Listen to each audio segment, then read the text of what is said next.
बहुत स्वागत आप सभी का। आप देख रहे हैं आपकी बात मध्य प्रदेश और मैं हूं अभिलाष मिश्रा। मध्य प्रदेश की जब बात होती है तो सियासी बातों में कांग्रेस का जिक्र जब भी आता है तो उसके साथ एक शब्द जुड़ जाता है, गुटबाजी। गुटबाजी शब्द को लेकर कांग्रेस के नेताओं को हमेशा ऑन कैमरा आपत्ति रहती है। ऑफ कैमरा इस बात को वो स्वीकारते हैं, दिल का दर्द भी बयां करते हैं और यह हर कोई जानता है कि कांग्रेस में अगर गुटबाजी खत्म हो जाए तो कांग्रेस आधी जंग तो वैसे ही जीत जाए। अब यह दर्द किसी और की तरफ से नहीं बल्कि सीधे प्रदेश अध्यक्ष जीतू पटवारी की तरफ से बयां हुआ है, और वो भी इस कदर कि वो कह रहे हैं कि गुटबाजी कांग्रेस का कैंसर है, जहर की तरह ये काम कर रही है पार्टी के अंदर गुटबाजी। सोचिए कि कोई प्रदेश अध्यक्ष कितना आहत होगा जब उसे कैमरे के सामने ये बात बोलनी पड़ रही है। यही नहीं, उन्होंने यहां तक कह दिया कि कुछ लोग पार्टी का बाप बनना चाहते हैं। यह प्रदेश अध्यक्ष कह रहा है, कोई छोटा कार्यकर्ता नहीं कह रहा है। कुछ दिनों पहले आपको पता होगा कि कुछ खबरें आई थी कि कमलनाथ जी और दिग्विजय सिंह जी ने आरोप लगाया था कि उन्हें बैठकों की सूचना नहीं दी जाती। हालांकि बाद में उसका खंडन कर दिया गया। खुद कमलनाथ जी ने कहा कि ये भ्रामक खबरें हैं, लेकिन अंदरूनी, मैंने जो कहा ना कि ऑन कैमरा इस चीज के बारे में भले ही कोई बात ना करे, लेकिन off the camera, off the record हर कोई ये कहता है कि जो भी कांग्रेस में चल रहा है उसकी वजह से कांग्रेस पनप नहीं पा रही। अब आज का मुद्दा यही है कि आखिर ये कैंसर गुटबाजी का खत्म कब होगा। सीएम मोहन यादव पूछ रहे हैं कि पार्टी के वरिष्ठ नेता हैं, राहुल गांधी जी हैं, तमाम लोग हैं, उसके बाद भी अगर एक प्रदेश अध्यक्ष ये बात कर रहा है तो ये बड़ा अजीब सा विषय है, इसे उन्हें देखना चाहिए। तो सवाल उठेंगे आज इसी बात पर कि क्या अंत हो पाएगा कांग्रेस में गुटबाजी का, और कौन है जो प्रदेश में कांग्रेस का, पार्टी का बाप बनने की ख्वाहिश रखता है। इसी मुद्दे पर आज शुरू करते हैं आपकी बात।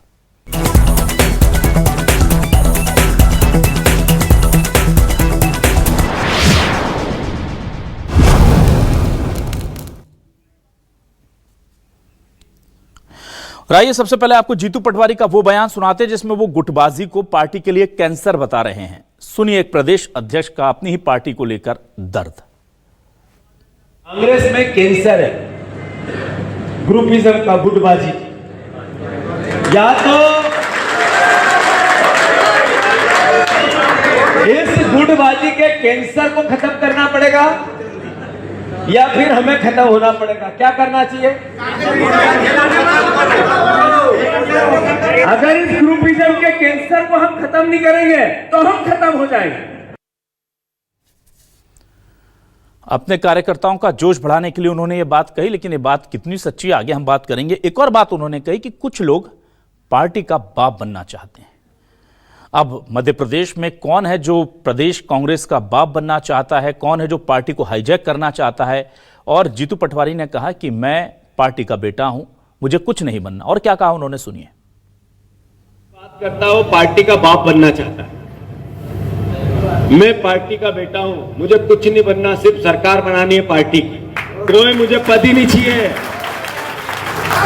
जो लोग ये कान फूंकने वाले हैं ना, ये सब जगह होते और सब पार्टियों में होते, पर पार्टी के पदों पर जिम्मेवार लोग अगर कान फूंकने वालों से दूर हो जाए तो आधी बीमारी अपने आप चली है। तो मैं आग्रह कर रहा हूं मंच वालों से, मैंने तो ये कसम खा ली है कि मैं कान फूंकों को आसपास नहीं आने दूंगा। आप भी याद रखो सब जने। इस पूरे मामले को लेकर के क्या कह रहे हैं सीएम मोहन यादव, और साथ ही साथ इस पूरे मामले को लेकर के और भी कई प्रतिक्रियाएं आई हैं। विवेक तनखा ने क्या कहा है, सुनिए। दूसरों के बयानों पे टिप्पणी नहीं करता हूं कि ये उनकी अपनी ओपिनियन होती है। मुझे कोई ऐसी गुटबाजी नहीं दिखती है। मैं तो सभी ग्रुप से बात करता हूं, या ग्रुप्स या ये सब शेड्स ऑफ कांग्रेस पीपल, मुझे ऐसा कोई प्रॉब्लम नहीं दिखती है। छोटा मोटा समन्वय की इश्यूज होते होंगे।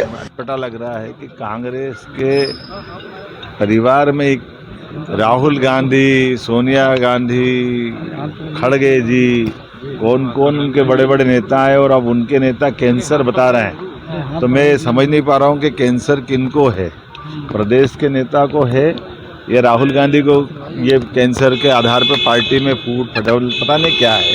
तो मैं उम्मीद करता हूँ कि जो भी पार्टी चला रहा है उनको इससे अपनी स्पष्टीकरण देना चाहिए कि राजनीति में सब बातें चलेगी, लेकिन अपनी पार्टी के अंदर इस ढंग की बात रखने का ये रिवाज नया देख रहे हैं। और आइए देखते हैं हमारे आज के सवाल क्या है। सवाल लेकर आ रहे हैं आपके सामने हमारे आज के सवाल। कांग्रेस में गुटबाजी का कैंसर, पटवारी के बयान पर बवाल भयंकर। कौन बनना चाहता है पार्टी का बाप? प्रदेश अध्यक्ष की नहीं सुनी जा रही आवाज।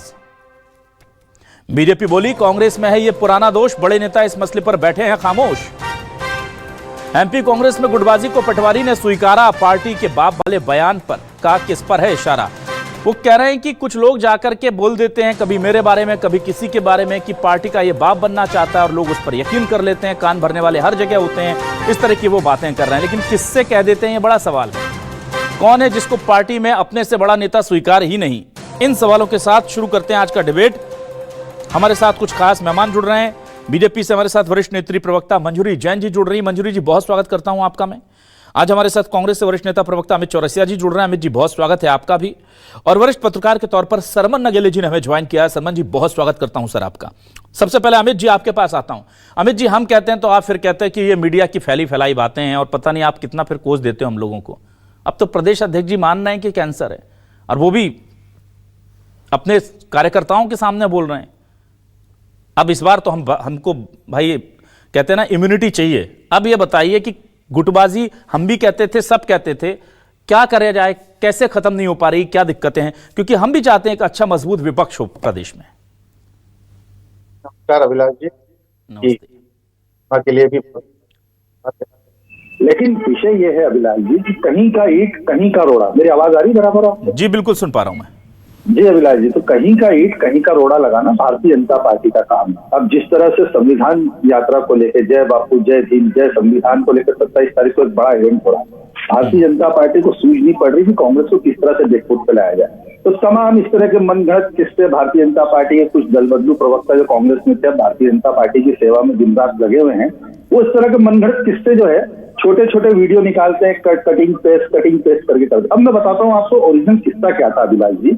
जीतू पटवारी जी कार्यकर्ताओं को सम्मेलन में थे, वहां पे बात उठी कि साहब हमने बड़ी कठिन परिश्रम और मेहनत के साथ भारतीय जनता पार्टी के झूठ से, शासन तंत्र से, पैसों से लड़के सरकार बनाई थी, आप सरकार ही नहीं संभाल पा, 1.5 साल में सरकार गिर गई। ये बात तो झूठी नहीं है अभिलाष जी, बिल्कुल सही है। गुटबाजी जीतू पटवारी जी ने कहा कि कुछ लोग कांग्रेस पार्टी में ऐसे हैं जो बाप बनना चाहते हैं। तो अब उनका आशय किस तरफ था मैं नाम नहीं लूंगा अभी, आप समझ जाएंगे मेरी बात के अभिप्राय से। और उन्होंने कहा कि गुटबाजी किसी भी दल में अछूती नहीं है, हर पार्टी में है। यहाँ तक कि आप देखिए अमेरिका का चुनाव हुआ, डोनाल्ड ट्रंप जी इन्हीं को पिछली बार 5 साल पहले राष्ट्रपति के चुनाव में इन्हीं की पार्टी ने दरकिनार कर दिया था। आज इन्हीं पार्टी एकजुट हुई और डोनाल्ड ट्रंप फिर से राष्ट्रपति हैं। तो कोई भी राजनीतिक दल गुटबाजी से छूता नहीं है, लेकिन गुटबाजी एक ऐसे कैंसर की तरह होती है जो पार्टी को खत्म कर देती है। और वही पीड़ा की बात वो चल रही थी और उसी में तालियां भी बज रही थी अभिलाष जी। तो अब कौन से नेता जो गए थे भारतीय जनता पार्टी में और किस तरीके का विष वहां पे फैला है, या आप और हम सब देख रहे हैं। जो भारतीय जनता पार्टी संस्कारों की बात करती है, मूल्यों की बात करती है, निष्ठाओं की बात करती है। अमित जी एक करेक्शन है छोटा सा। अमित जी एक छोटा सा करेक्शन। अमित जी छोटा सा करेक्शन है, क्योंकि आपने कोशिश अच्छी की, लेकिन दिक्कत यह है कि उन्होंने साफ कहा कि या तो कांग्रेस की गुटबाजी खत्म कर दो नहीं तो हम खत्म हो जाएंगे। अब ये तो नहीं कहेंगे ना कि बीजेपी की गुटबाजी खत्म कर दो नहीं तो कांग्रेस का नेता खत्म हो जाएगा। हम तो खुले मन से स्वीकारते हैं कि भारतीय जनता पार्टी स्वीकारती। उन्होंने कहा कि अगर ये बीजेपी का इशू नहीं है सर, बीजेपी को तो आ जाएंगे हम बाद में। अमित जी मैं तो ये पूछ रहा हूँ, पहले ये बताइए क्या इस स्वीकारोक्ति को भी आप मुझे पब्लिकली स्वीकारने नहीं देंगे कि कांग्रेस में गुटबाजी है? आप स्वीकार करें, आपके प्रदेश अध्यक्ष ने स्वीकार, आप करेंगे?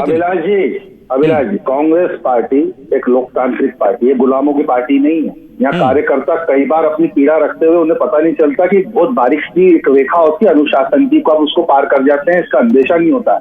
और उसी बात को लेकर भारतीय जनता पार्टी जो है तरह तरह के प्रपंच रच देती है। वहां पे मैंने जैसे कहा कि कार्यकर्ताओं की पीड़ा थी कि भैया हमारी सरकार चले गई, आपने आगे की बात नहीं सुनी। जीतू पटवारी जी ने कहा कि मैं बाप बनने नहीं बेटा बनना है, उनका इशारा था ग्वालियर महल की तरफ जो बाप बनने का प्रयास कर रहे थे और आज अर्जली बने हुए हैं। उनका इशारा किस तरफ था ये ना फिर करेक्शन है अमित जी फिर करेक्शन है। Sorry to disturb you. उन्होंने कहा कि कह देते हैं कान में जाकर के नेताओं से कि ये पार्टी का बाप बनना चाहता है। सुनिए वो नहीं वो अपने लिए बोल रहे थे और कहा कि मैं बाप बनने नहीं आया हूं, मैं पार्टी का बेटा बनने आया। उन्होंने कहा कि मैं वो अपने लिए बोल रहे थे। आपने कोशिशें अच्छी की, लेकिन चूंकि आज ऑन रिकॉर्ड चीजें थी, नहीं तो हमें तो ऑफ रिकॉर्ड मिलती और आप लोग हमें धो जाते हैं आकर के। आज तो ऑन रिकॉर्ड है सब चीजें। ना ठीक है अमित जी, लेकिन मुझे अच्छी बात ये लगी कि आपके प्रदेश अध्यक्ष इस बात को खुले मन से स्वीकार रहे हैं और ये सही बात है। अगर किसी पार्टी की कोई कमजोरी है तो स्वीकारना चाहिए। अभिलाष जी हर राजनीतिक दल में है। और जिस तरह से भारतीय जनता पार्टी के अंतरकला सड़कों पे है, और वो विष आप देखिए, आप 6 साल का नियम बदल के 4 साल के व्यक्ति को, आए हुए व्यक्ति को जिलाध्यक्ष बनाना पड़ा शिवपुरी में। बिल्कुल, उस पर भी हमने डिबेट, ऐसा नहीं अमित जी, सिर्फ आपसे सवाल पूछा हमने। न्यूज 24 एकमात्र चैनल है जो बीजेपी से हमने पूछा कि क्या सिंधिया के दबाव में, ये इसी डिबेट शो में पूछा, ये लाइन दी कि क्या सिंधिया के दबाव में अनुशासन वाला नियम बदल दिया आपने पार्टी? इसी कैंसर का जिक्र चल रहा था उस मीटिंग में। अब जब कांग्रेस के, चलिए मंजरी जी के पास आ जाते हैं, दूर तक जाएगी।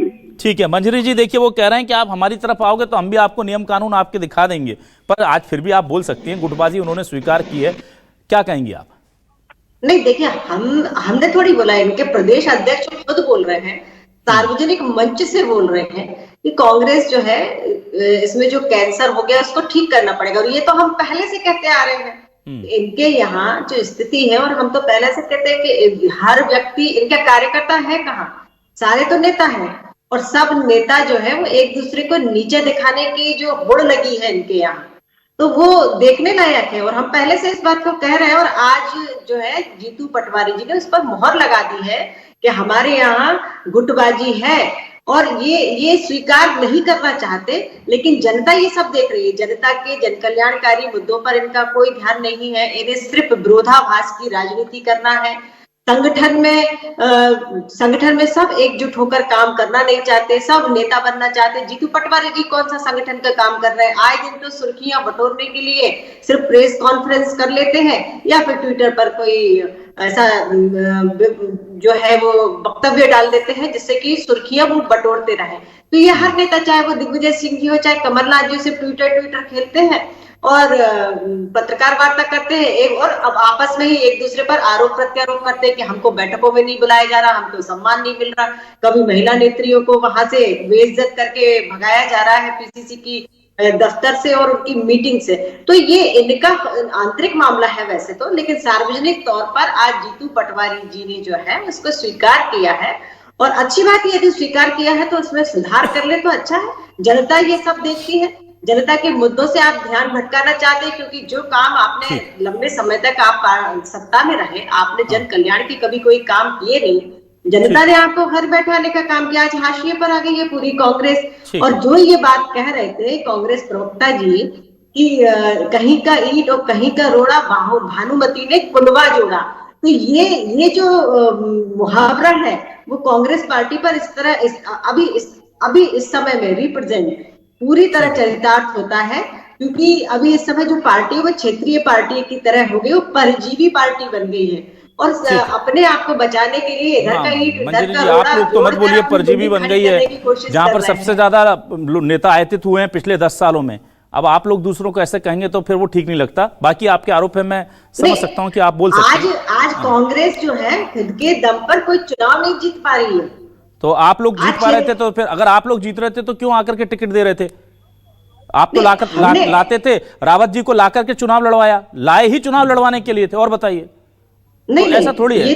जब आप उंगलियां उठाएंगे तो आपकी तरफ भी उठेंगी उंगलियां। आप तो नियम बदल दे रहे हैं, जिलाध्यक्ष बनाने के लिए अपने मूल कार्यकर्ताओं को आप हाशिए पर डाल देते हैं। रावत जी स्वयं की मर्जी से आए, रावत जी एक जनप्रिय नेता है, उन्होंने काम किया है। वो बीजेपी में आने के बाद जनप्रिय नहीं हो जाते हैं, और बीजेपी में आने से एक दिन पहले तक वो निष्क्रिय थे, और जैसे ही इधर आ गए एक रातों रात जनप्रिय हो गए।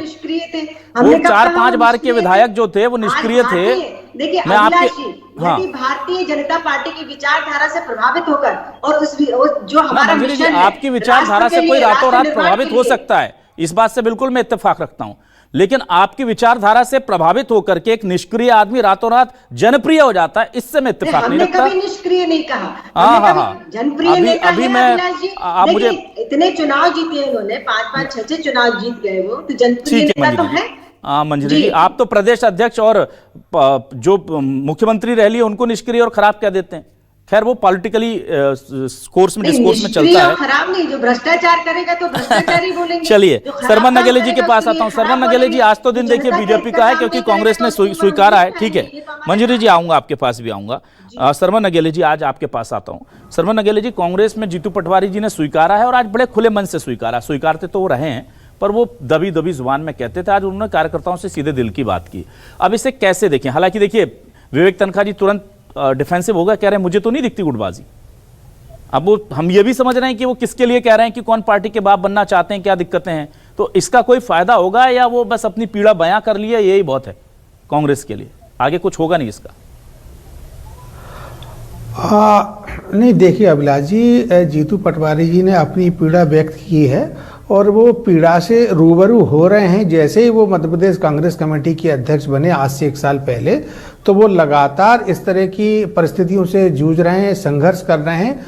तो उनका इस तरह का बयान देना उचित तो है उनके अपने लिए, उनके व्यक्तिगत लिए, लेकिन यदि आप संगठन की दृष्टि से देखें, पार्टी की दृष्टि से देखें, कार्यकर्ताओं की दृष्टि से देखें, तो कुछ लोग ठीक है उनके बयान से उत्साहित हो जाएंगे, जैसे कि उनके तालियां भी बज रही थी, लेकिन इसका दीर्घकालिक लाभ पार्टी को नहीं मिलेगा।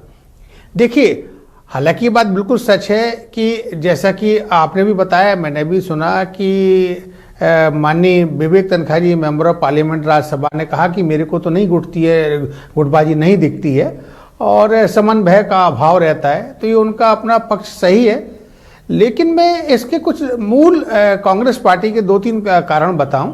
देखिए, कांग्रेस पार्टी में अभी से गुटबाजी नहीं है। कांग्रेस पार्टी का जो जन्म हुआ है वो एक जो आपको माननीय अभिलाष जी, मैं 1 मिनट का समय लूंगा।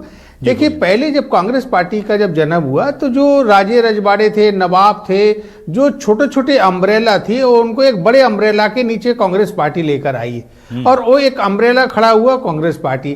तो गुटबाजी की परंपरा, गुटबाजी की चीजें, अनुशासनहीनता, ये तो कांग्रेस के जन्म काल से है। तो इसमें जीतू पटवारी जी जो कह रहे हैं, देखिए, मालूम सारे नेताओं को, कांग्रेस के, बीजेपी के नेताओं को मालूम है, बाकी दल के नेताओं को, मीडिया को भी मालूम है, लेकिन जीतू पटवारी जी कह रहे हैं, इससे जीतू पटवारी का पक्ष तो आ रहा है, लेकिन कहीं ना कहीं ये मैसेज जाता है, पार्टी के लिए नुकसानदायक रहता कि कांग्रेस में बड़ी गुटबाजी है। जैसे कि आपके चैनल पर भी डिबेट हो रही है, तनखा जी ने भी उसमें बयान दे दिया है। तो इस तरह की भाषा शैली से, इस तरह के बयान से जीतू पटवारी जी को बचना चाहिए। उनको बहुत ज्यादा गंभीरता दिखाने की जरूरत है। और देखिए, पार्टी अध्यक्ष हैं, मंत्री रहे, युवा कांग्रेस के अध्यक्ष रहे, विधायक रहे, सारी बात सच है, लेकिन कई वक्त माननीय अभिलाष जी, आपको भी मालूम है कि एक मैं उदाहरण दे रहा हूं बहुत सामान्य सा, कि जिसकी एक आंख कमजोर होती है तो उसको ऐसा नहीं कहा जाता कि तुम इस तरह के व्यक्ति हो, तो आपको लिहाज करना पड़ता। तो आपको मालूम है आपकी पार्टी में गुटबाजी है, लेकिन आप उसको पब्लिकली कहोगे तो इससे पार्टी का ही नुकसान होगा। एक दूसरा, एक चीज और है कि माननीय जीतू पटवारी जी ने जो कहा है ना कि कुछ लोग जो है ना बाप बनना चाहते हैं, तो देखिए कि अब ये जीतू पटवारी जी की चिंता तो है कि कुछ लोग बाप बनना चाहते हैं और वो इन सब चीज़ों से वो गुजर रहे हैं, लेकिन उनको इस बात का ध्यान देना चाहिए कि उनके साथ जो भी, देखिए, कोई पब्लिक प्लेटफॉर्म पर तो ये सारी चीज़ें हो नहीं रही हैं, किसी ने ऐसा तो कहा नहीं कि हम बाप बनने की कोशिश कर रहे हैं। तो अब आपको संगठन चलाना, तो आंतरिक मतभेद, आंतरिक कठिनाइयां, आंतरिक समन्वय का अभाव, इन सारी चीजों से आपको जूझना पड़ेगा। और अभी तो आपको 1 साल हुआ, अभी कोई चुनाव भी नहीं है, अभी कोई मध्य प्रदेश विधानसभा के चुनाव नहीं है, लोकसभा के चुनाव नहीं है, महापौर के चुनाव नहीं है। तो ये एक तरह से माननीय जीतू पटवारी जी की ट्रेनिंग है कि वो गंभीर बने, सहनशील बने, सारी चीजों को देखे समझे, और जो उनकी दिक्कतें हैं, जो कानाफूसी की भी बात कहते हैं वो के जो, तो वो जो दिक्कतें हैं उनकी, उसको भाई वो अपने तरीके से, अपने जो नेता हैं, जो पार्टी अध्यक्ष हैं, माननीय खड़गे जी, माननीय राहुल गांधी जी, माननीय सोनिया गांधी जी, और जो यहाँ की प्रभारी महासचिव है भंवर, उनके माध्यम से जहां उनको दिक्कत आ रही है वो उसको पब्लिक प्लेटफॉर्म पर ना लाएं, तो ये पार्टी के लिए हितकर रहेगा। ये मेरा अपना व्यक्तिगत मानना है। ठीक है सर, मैं वापस अमित जी के पास आता हूं। अमित जी, मुझे ये बताइए, गुटबाजी को लेकर के परेशानियां कांग्रेस की नई नहीं है, लेकिन ऐसा क्या है कि इस पूरे मामले में कहीं ना कहीं जो कांग्रेस का आला कमान है वो हर बार चुप रहता है? एक प्रदेश अध्यक्ष कह रहा है ये बात, इससे पहले कई बड़े नेता कह चुके हैं कि गुटबाजी खत्म करनी होगी, कांग्रेस की लड़ाई कांग्रेस से है, बाहर वालों से नहीं है। पर ये स्थितियां वैसी क्यों नहीं बन पाती जैसे कि होनी चाहिए एक प्रदेश में? देखिए अभिलाष जी, मैंने तो फिर कहा, भारतीय जनता पार्टी कहीं का ईंट कहीं का रोड़ा लाके लगा देती है, कॉपी कट और पेस्ट करके वीडियो से चलाती है। आप मेरी बात को भले यकीन ना माने, लेकिन जिस संदर्भ में बात कही गई थी वो 1.5 साल की जब हमारी सरकार की जब गिरी थी, जिन परिस्थितियों की वजह से गिरी थी, उसकी बात चल रही थी। और साथ ही हमारे जीतू पटवारी जी जो हमारे प्रदेश अध्यक्ष उन्होंने कहा भी कि मैं 4 साल तक छुट्टी नहीं दूंगा, प्रतिदिन दिन रात में कार्यकर्ताओं के लिए लगा रहूंगा। और आप बताइए कहाँ गुटबाजी नजर आ रही है? रामनिवास रावत मंत्री जैसे व्यक्ति चुनाव हारे हैं मध्य प्रदेश में, उपचुनाव जिसमें सरकारी मशीनरी धन बल सब लगा, जिस तरह से आदिवासी समाज के ऊपर गोलियां चली, हत्या करने का प्रयास हुआ। आप बुधनी में जाके देखिए, क्या पूरी पार्टी एकजुट नहीं नजर आई थी आपको? 1,15,000 से अधिक की लीड पूर्व मुख्यमंत्री शिवराज सिंह चौहान जी की सीट, वहां क्या स्थिति हुई? 13,000 पे पार्टी आ गई। तो ये बताती कि पार्टी की एकजुटता के साथ आगे बढ़ रही है। जहां तक बात है कि हर दल, मैंने कहा अभिलाष जी कि कोई भी राजनीतिक दल हो वो गुटबाजी से अछूता नहीं होता है। कहीं गुटबाजी होती है, कहीं नहीं होती है। कांग्रेस तो हमेशा लीडर बेस्ड पार्टी रही है, कांग्रेस हमेशा लीडर तैयार करें। कांग्रेस के डीएनए में स्वतंत्रता संग्राम सेनानियों का लहू दौड़ रहा है। भारतीय जनता पार्टी के डीएनए में गुलामी का खून दौड़ रहा है। ये गुलामी परस्त पार्टी है। ये आज देखिए भारतीय जनता पार्टी सिर्फ 2 नेताओं के सामने शीर्षासन कर रही है, पर दिल्ली से पर्ची निकलती है और यहाँ पे डिसीजन आता है सामने कि ये फलाना व्यक्ति को मुख्यमंत्री बना दिया गया और फलाना व्यक्ति को प्रदेश अध्यक्ष बना दिया गया। आप इनके संगठन चुनाव को उठा के देखिए किस तरह से संगठन की अंतरकला निकलकर सामने आई। तो बड़ा दिल खोल के स्वीकार करे ना कि जिस कोर को इन्होंने अपने अंदर लिया भारतीय जनता पार्टी ने, आज उसका विष किस तरह से उनकी संगठन में फैल चुका है। आज क्यों इनको अपने नियम शिथिल करना पड़ रहा है? क्यों 6 साल की फाउंडेशन खत्म करके 4 साल के आए हुए व्यक्ति को जिलाध्यक्ष बनाया जा रहा है? क्या कहा था भूपेंद्र सिंह जी ने वीडी शर्मा जी के बारे में? और जब बाद में डंडा चला और उनको भय सताया लोकायुक्त ईडी इनकम टैक्स का, तो बयान से यूटर्न ले लिया उन्होंने। आज देखिए किस जिले में इनके अंतरकलामंदी मची हुई है। इंदौर शहर के कद्दावर मंत्री कैलाश विजयवर्गीय जी कई कैबिनेट की मीटिंग में अदालत हो जाते हैं। बाद में पता चलता है कि मोहन यादव जी वर्सेस कैलाश विजयवर्गीय, और आज इसकी ये चल रही है कि सिंधिया वर्सेस कैलाश विजयवर्गीय। ये बड़ी दिक्कत है। चलिए मैं वापस आता हूँ मंजरी जी के पास। ठीक है मंजरी जी, जब आप लोगों से हम पूछते हैं कि भाई आपके जिला अध्यक्ष के लिए क्यों नियम बदल दिया, तो आप कांग्रेस के बारे में बता देते हैं कि उनका ऐसा हुआ था, उनका वैसा हुआ था। जब उनसे पूछते हैं तो वो आपके गिना देते हैं। ये मुझे बताइए कि हमारी राजनीति आखिर कब इतनी परिपक्व होगी? क्योंकि मैं देखता हूं कि कई राजनेता ऐसे हैं जो खुलकर बात करते हैं, जो बोलते हैं कि हाँ भाई हमारी पार्टी में ये दिक्कत है, हम इसको ठीक करने के लिए काम कर रहे हैं। ये क्या जो सरमन जी इशारा कर रहे हैं कि कुछ चीजें काम करने के लिए होती हैं, बोलने के लिए नहीं होती। अगर गुटबाजी है तो उसे खत्म कैसे किया जाए, कार्यकर्ताओं के सामने खुलकर नहीं बोलना होता। उस नियम का आप लोग पालन करते हैं या आपको अनुशासनात्मक आदेश है कि नहीं, आपको मानना ही नहीं है कुछ भी हो जाए तो? अगर बोल भी दिया ऑन रिकॉर्ड तो भी इसको नहीं मानना है। क्या दिक्कत होती है कि मैं देखता हूं कि प्रवक्ता जो आते हैं वो सच्चाई को स्वीकारने से डरते हैं? नहीं देखिए अभिलाष जी, ये बात आपको भी स्वीकार करना होगी और पूरा विश्व स्वीकार करता है कि आज भारतीय जनता पार्टी जो है विश्व की सबसे बड़ी पार्टी बन गई है। और यह भी स्वीकार करना होगा कि जिस लोकतांत्रिक तरीके से आज हमारे यहाँ बूथ अध्यक्षों तक के निचले से निचले चुनाव हुए और बहुत ही पारदर्शिता के साथ चुनाव हुए, जिला अध्यक्षों के चुनाव हुए और अब प्रदेश अध्यक्ष का भी चुनाव होने वाला है। तो आप देखिए कितनी पारदर्शिता के साथ एक एक जगह चुनाव हुए हैं। तो ये हमारी पार्टी का जो संविधान और लोकतांत्रिक व्यवस्था है वो स्पष्ट है कि हम किस तरीके से अपना संगठन चला रहे हैं। दूसरी बात ये कहना चाहती हूँ कि ये अमित जी कह रहे थे कि हमारे यहाँ लीडर तैयार होते हैं, तो मैं आपको ये बता दूं कि हमारे यहाँ कार्यकर्ता तैयार होते हैं। हमारी कार्यकर्ता बेस पार्टी है। आज प्रधानमंत्री जी अपने आप को भी कार्यकर्ता कहते हैं। दूसरी बात, एक और महत्वपूर्ण बात है अभिलाष जी कि हम लोग एक मिशन के लिए काम कर रहे हैं और वो मिशन क्या है? राष्ट्र प्रथम। हमें राष्ट्र को विश्व का सबसे बड़ा, सबसे सिरमौर बनाना है। उसके लिए पूरा जो संगठन है और एक एक कार्यकर्ता है उस मिशन के लिए काम करते हैं। अच्छा, वहीं कांग्रेस को यदि हम देखते हैं तो वो सिर्फ अपनी कुर्सी और सत्ता तक ही सीमित है। उसके लिए वो किसी भी हद तक जा सकते हैं, वो जातियों में लोगों को बांट सकते हैं। ये कह रहे हैं कि गुलामी वाली हमारी मानसिकता, तो गुलामी की मानसिकता आपने हमारे जो नागरिक है उनके बीच में पैदा करने की कोशिश की है, उनको जातियों में बांटने की कोशिश की है।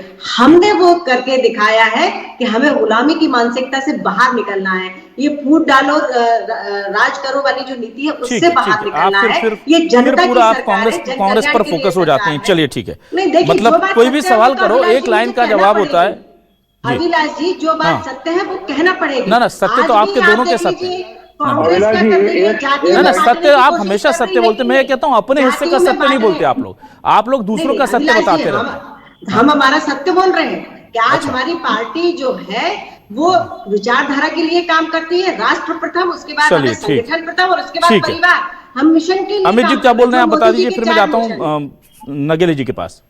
मंजरी जी शायद अपने मूल कार्यकर्ताओं की पीड़ा नहीं जान पा रही है। जो बेचारा आज दीन दयालु देव दुर्लभ दरी बिछाओ योजना का हितग्राही बन के रह गया, जिसका स्वर अब सुनने के लिए भी विवश है, उनकी चिंता करिए मंजरी जी। कांग्रेस के अंदर चाची में ढूंढिए, जो जनता ने स्पष्ट बहुमत दिया है उससे इंसाफ कीजिए, जनता को सुशासन दीजिए, आगे वाली सभ्यता पर मूत्र विसर्जन करने का काम मत कीजिए। दया पर पल रहे हैं ना। ठीक है, चलिए मैं सरमन नगेली जी के पास आता हूँ। सरमन नगेली जी, सरमन नगेली जी के पास आता हूँ। ठीक है, हमें इस बात का गर्व है कि हम दरी भी बिछा सकते हैं, झंडा भी लगा सकते हैं अपने संगठन के लिए और अपने देश के लिए, मगर आप तो दया पात्र पर बनकर आते हैं। आपके जितने नेता, ठीक है मंजरी जी, कार्यकर्ता वो दया पर पल रहे हैं। मंजरी जी ठीक है, मैं आ जाता हूं सरमन नगेली जी के पास। सरमन नगेली जी, कांग्रेस की गुटबाजी को लेकर के ये जो दर्द बयां हुआ है, मुझे बताइए, पहले दिन से जीतू पटवारी जी को पता है, 1 साल हो गया, 1.5 साल 2 साल के आसपास, 1 साल से ऊपर का उनका ये पूरा वो निकल गया है और अब 1.5 साल बाद कार्यकारिणी बन रही है, इस तरह के आरोप सब लगते रहे, पर ये इससे निकलने के लिए क्या आला कमान बिल्कुल ध्यान नहीं दे रहा है? क्या छोड़ रखा है जैसी स्थितियां हम ऐसे चलने दो?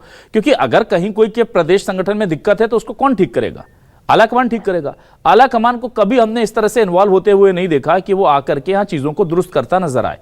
कई बार तो बीच में बहुत ज्यादा तल्खी हो जाती है, बयानबाजी हो जाती है, फिर बाद में उसका डैमेज कंट्रोल होता है, पर एक बयान आला कमान की तरफ से नहीं आता। क्या वजह है इसकी सर? देखिए माननीय अभिलाष जी, आला कमान यानी कि प्रभारी महासचिव और पार्टी अध्यक्ष और राहुल गांधी जी और सोनिया गांधी जी, इन लोगों का फोकस चुनाव पर ज़्यादा रहता है कि अब चूंकि इस समय दिल्ली चुनाव चल रहे हैं तो उनका दिल्ली चुनाव पर पूरा फोकस है, बीजेपी का भी फोकस है, बाकी दलों का भी फोकस है। और इसके पहले भी यदि आप देखेंगे माननीय अभिलाष जी, कांग्रेस पार्टी का पुराना ट्रैक रिकॉर्ड देखेंगे तो जिन राज्यों में सरकार रहती थी वहाँ भी और नहीं रहती थी वहाँ भी कांग्रेस पार्टी की स्टेट यूनिट जो रहती है उनके बीच में बहुत सिर फुटबल होती है और कई वक्त तो बड़ी विषम परिस्थिति आ जाती है, तब भी आला कमान उस पर ध्यान नहीं देता है। आला कमान का सिर्फ इतना अपना कंसर्न रहता है कि हमारा जो अपना काम काज है, हमारी जो चीज़ें हैं वो प्रॉपर तरीके से चलती रहें। और ये इसका नतीजा ये है कि मध्य प्रदेश में कांग्रेस पार्टी की सरकार पिछले 20 सालों से नहीं बन पाई है और जो स्थितियां अभी हैं, यदि यही स्थितियां बनी रही, आला कमान ने फोकस नहीं किया, आला कमान ने यहाँ पे अपना पूरे एक अपने तरीके से सारी चीज़ें नहीं की, तो इस तरह की चीज़ें और धीरे धीरे कमज़ोर होती जाएंगी और कांग्रेस पार्टी के लिए एक सपना जैसा हो जाएगा मध्य प्रदेश में सरकार बनाने के लिए। यदि आला कमान को लगता है कि अब प्रभारी महासचिव हैं वो भंवर जी, वो कितने दिन रहते हैं? देखिए, भारतीय जनता पार्टी से तुलना कांग्रेस पार्टी की इसलिए नहीं हो सकती कि Congress party cadre based party नहीं है, Bharatiya Janata party cadre based party है। लेकिन जो एक समय था कि भारतीय जनता पार्टी के लोग भी, माननीय अटल जी के समय ये कहा जाता था कि राजनीतिक शुचिता की पार्टी यदि कोई है तो वो भारतीय जनता पार्टी है, लेकिन अब राजनीतिक शुचिता भारतीय जनता पार्टी में अब उसकी कमी आने चालू हो गया। वो उतना राजनीतिक शुचिता उसमें नहीं रही है। कांग्रेस पार्टी में तो ये पहले से नहीं था, ये मैंने आपको बताया। तो आला कमान को देखना चाहिए कि हमारा जो प्रभारी महासचिव है वो कितने दिन यहाँ रह रहा है, कितने जिलों के दौरे कर रहा, कितने ब्लॉक अध्यक्षों से मिल रहा, कितने पीसीसी डेलीगेट से मिल रहा, या सिर्फ वो 5 स्टार होटल में रह के चला जा रहा, या कांग्रेस दफ्तर के नेताओं से मिलकर मीटिंग करके कार्यकारिणी की बैठक करके चला जा रहा है। तो ये कांग्रेस पार्टी के बहुत गंभीरता के साथ काम करने की जरूरत है। जिस तरह से बीजेपी के संगठन महामंत्री एक एक जिले में जाते हैं, प्रचारक एक एक जिले में जाते हैं, पार्टी का अध्यक्ष एक एक जिले में जाता है, और मैं कह रहा हूँ माननीय बीडी शर्मा जी प्रदेश कांग्रेस बीजेपी के अध्यक्ष है, वो लगातार पूरे राज्य में घूमते हैं। हालांकि जीतू पटवारी जी भी मेहनत कर रहे हैं, लेकिन अब चूंकि कांग्रेस में बड़े नेताओं का पहले बोलबाला रहा, आपकी जानकारी में सारे नेताओं के नाम, माननीय कमलनाथ जी, माननीय दिग्विजय सिंह जी, माननीय भूरिया जी, पचौरी जी कांग्रेस में बीजेपी में आ गए, अब विवेक तनखा जी हैं या सिंधिया जी है। तो कांग्रेस में अब उतने गुटबाजी के वो जो एक सेंटर है वो नहीं रहे, लेकिन अब उसके बावजूद भी अब 3 ही गुट, बड़े गुट तो 3 ही हैं, दिग्विजय सिंह जी, माननीय कमलनाथ जी और जीतू पटवारी जी। अब अरुण यादव जी या बाकी लोग, उनका कोई इतना बड़ा प्रभाव क्षेत्र नहीं है, या भूरिया जी का। तो इन सब चीजों को कांग्रेस पार्टी को, आपने ठीक कहा कि कांग्रेस पार्टी को इनके बीच में समन्वय लाकर बिठाकर सारी चीजें करना चाहिए। तो कुल मिलाकर के देखिए, स्वीकार तो लिया है, ये सबको पता है कि दिक्कत ये है, बीमारी ये है, और पहली बार उसे कहा जाए कि इतने खुले दिल से स्वीकारा है सबके सामने। लेकिन दिक्कत ये है कि स्वीकार लेने भर से कोई इलाज नहीं हो जाता किसी बीमारी का। और ये बात बिल्कुल ठीक कर रहे हैं अमित जी कि ऐसा नहीं है कि बीजेपी में बिल्कुल गुटबाजी नहीं है, पर वो किस हद तक पार्टी को नुकसान पहुंचा रही है इस मामले में, इस पैमाने पर अगर हम देखें तो कांग्रेस को बहुत नुकसान हो रहा है। इसलिए कांग्रेस जो है इस बीमारी को अब हल्के में नहीं ले सकती। बीमारी पता है, लेकिन मर्ज किसी को, मर्ज पता है, दवा पता नहीं है। अभी मर्ज तो पता चल गया, दवा कब आएगी ये देखा जाएगा।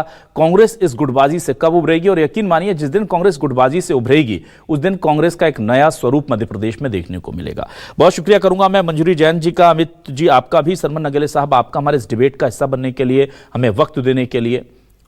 तमाम दर्शकों का भी मैं शुक्रिया अदा करूंगा हमें वक्त देने के लिए, हमारे साथ जुड़ने के लिए। नमस्कार।